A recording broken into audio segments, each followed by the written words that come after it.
Did you know that you can see a German house in the upstate of South Carolina while visiting the Kings Mountain battlefield?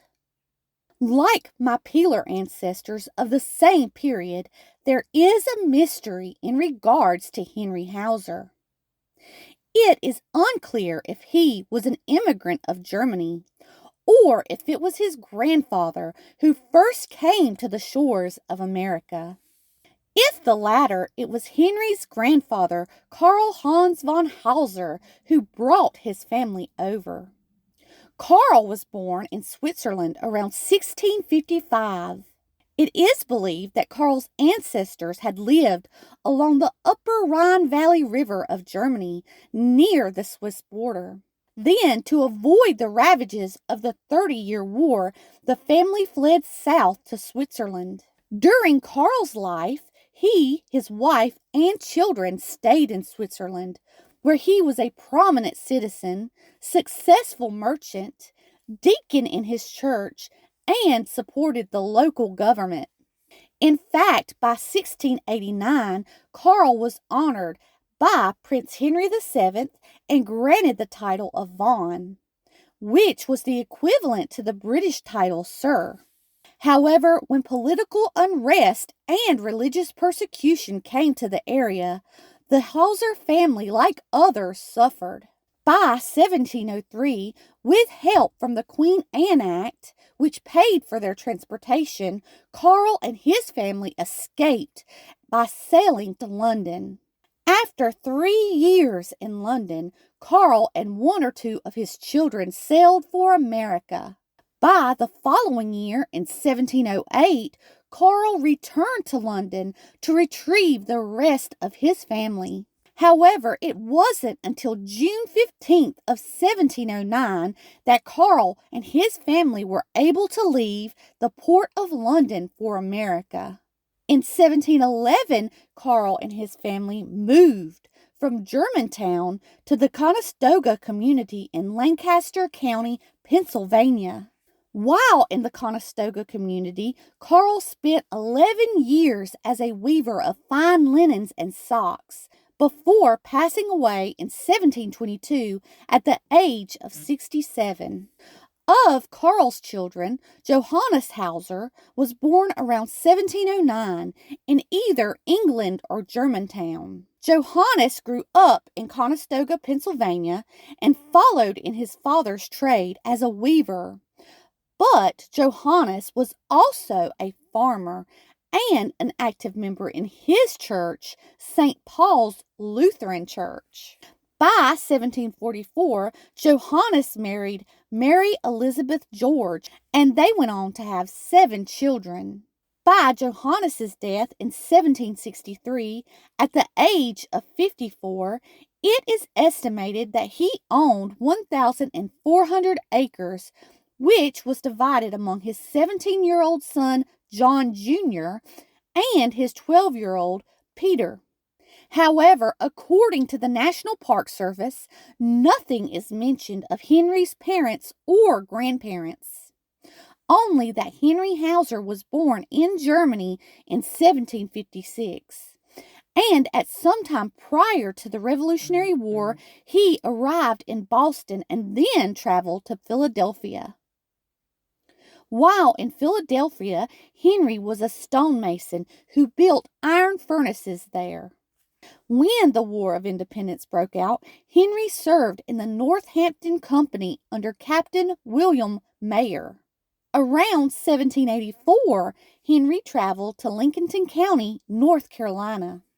While some online sources say that Henry married Christina Jane Hefner on December the 15th of 1779, and the two headed south together, where he built several homes in Lincoln County, North Carolina, this is not what the Park Service states.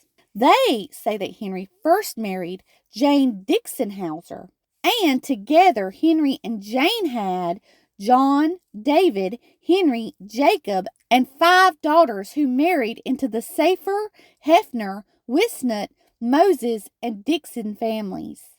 According to Kings Mountain Military Park, By 1788, Henry had purchased the land where the Battle of Kings Mountain was once fought. All sources agree that by 1803, Henry had started construction on what would be his stone house. Interestingly, if you believe Christina was Henry's first wife, online sources state that she, along with their slaves, helped Henry build their home.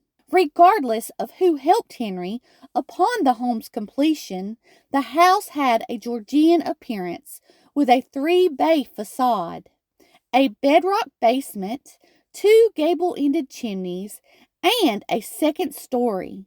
In addition, the property also had a barn, corn cribs, steel house, and outbuilding.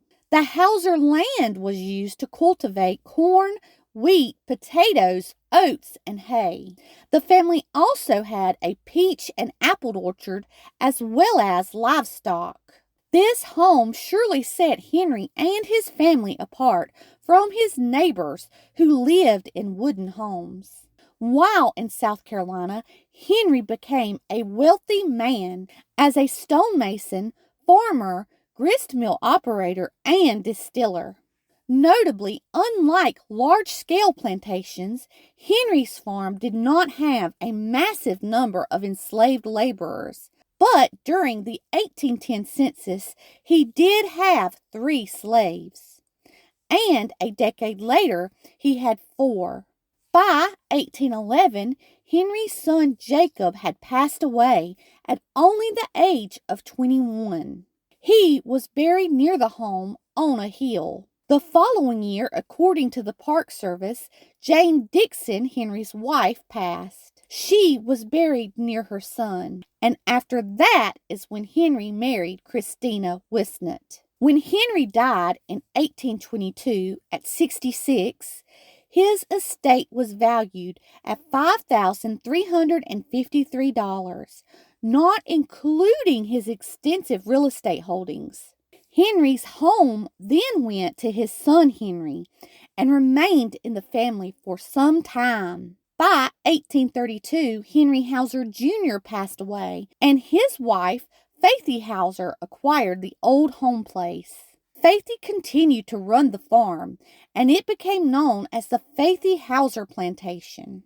During the time of slavery, Hauser's family may have owned William Henry Hauser, who was a slave taught the art of stone masonry. By 1870, William was listed on the census as living in Gaston County, North Carolina, as a mason, property owner, and head of household. Like many tradesmen, ex-slave William was drawn to the growing railroad town of Charlotte, where the spirit of entrepreneurship created a demand for brickmakers and bricklayers. During William's career, he built Henrietta Mills in Rutherford County, the First United Presbyterian Church, the Friendship Colored Church, now Baptist, what is now the Women's Exposition Building in Charlotte, a city hall, county jail, grade school, downtown stores, and a railroad depot, just to name a few. As far as the Henry Hauser house, my interest ends with the death of Henry Sr., as my descendant was his daughter Susanna, who was his 6th child, born in 1795. While not buried at the Henry Hauser family graveyard, Susanna is at the Hopewell Presbyterian Church in Blacksburg with her husband, John Wisnett. John was the son of George and Sally Wells Wisnett, who are buried at Antioch Baptist Church. In addition, John was the grandson of John and Mary Carpenter Wisnett, also at Antioch. Notably, John's grandfather, John, played a vital role in supplying the Patriots from his grist mill before the Battle of Kings Mountain, giving them the ability to win what has been called the most crucial battle of the Revolutionary War. Furthermore, the Patriot John Wisnett's parents were Johannes and Anna, and they are at the Daniel Church Cemetery in North Carolina. Interestingly, Johannes's parents, Philip and Anna Wisnut were encouraged by William Penn to come to America, and they are buried at the Muddy Creek Cemetery in Pennsylvania.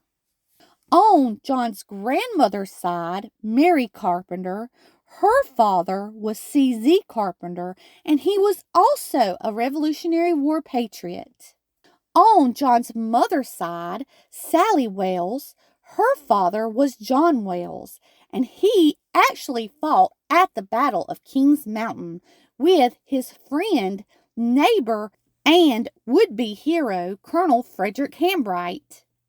Interestingly, Wells House is also still around and is the oldest occupied house in Cleveland County. After John and Mary Wisnut, of their children, I come from their son William, who was born in 1820. William served in the Confederate Army in the 5th Regiment of South Carolina troops for 6 months before being released, probably due to being injured.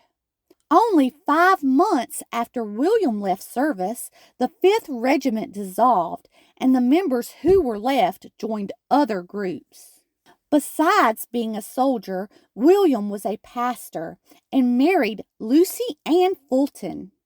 Together, William and Lucy had 9 children before Lucy passed away at the mere age of 38. After Lucy's passing, William never remarried. However, they are not buried together. Lucy is at the Hopewell Presbyterian Church, and William, who passed away at age 83, is at Mountain View Cemetery, which sadly today is heavily vandalized.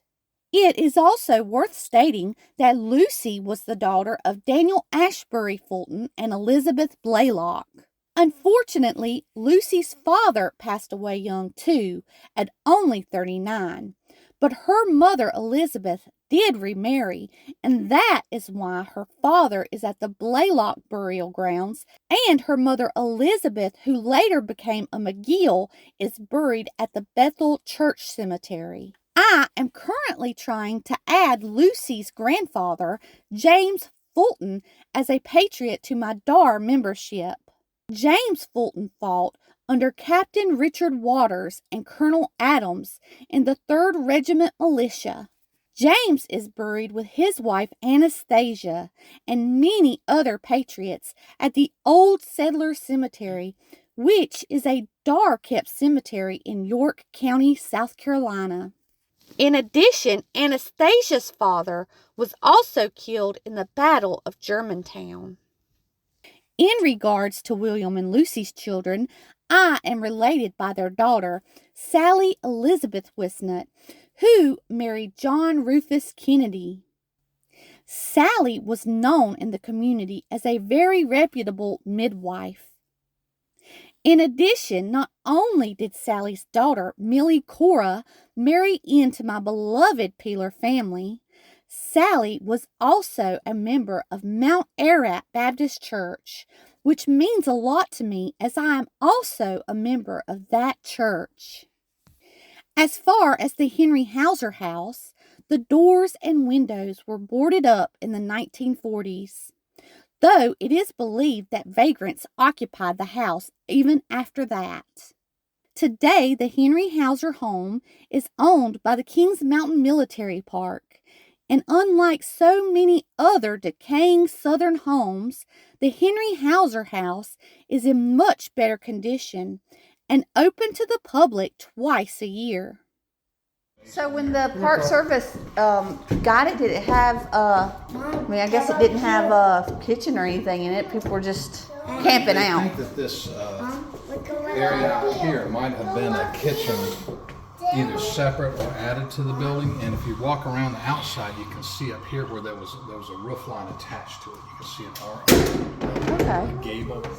And so it was either a separate building or maybe added on. Back in the day, usually the kitchen was a separate building. Right. But once in the era of, a little more, what do you call it, plenty, you might have actually had it attached. Okay. It's an easy way to keep the heat out. Mom, put the thing back. Apparently, they are stonemasons in Germany, when they come to America, they sell in Pennsylvania, they're stonemasons. And I don't know if it's Henry Hauser's dad or his granddad that came from Germany. And the couple that just left a few minutes ago, they're Hausers, and he does stonemason. Oh, cool. I guess he's laying rocks, you know, instead of shaping them. But apparently, hey, you can't go out. That's a big step. Hey, this is not like school here. We have rules. So down here there are some areas where the stones were dug out. They can tell they're quarries where a lot of the rock was actually pulled out. Okay, so the quarries were here. When They're right around here. You're getting something to So walk. presumably, I think they're down here by the 1790s. But you know, you're not going to build something like this overnight. I don't think they had helpers. I think they did have slaves. Okay. Look at this window. Hey. How are y'all? Good. We're just doing some gravestone rubbings to Okay. So what kind of paper is that? Stop, don't touch. gravestone rubbing paper. Oh, okay. I didn't know. I've never heard of that. I've only ever seen people do with like chalk. Oh, no. Huh? Henry? The main Henry is way back there. Henry first. Henry second's right there. Okay, well I'm kin to Henry second, so I guess I'm totally kin to Right Henry there. first too. Yeah. Okay, come on boys. Hey, Mom. Here's the flower while I take your flag. Thank you. All right, boys, come over here and let me get your picture.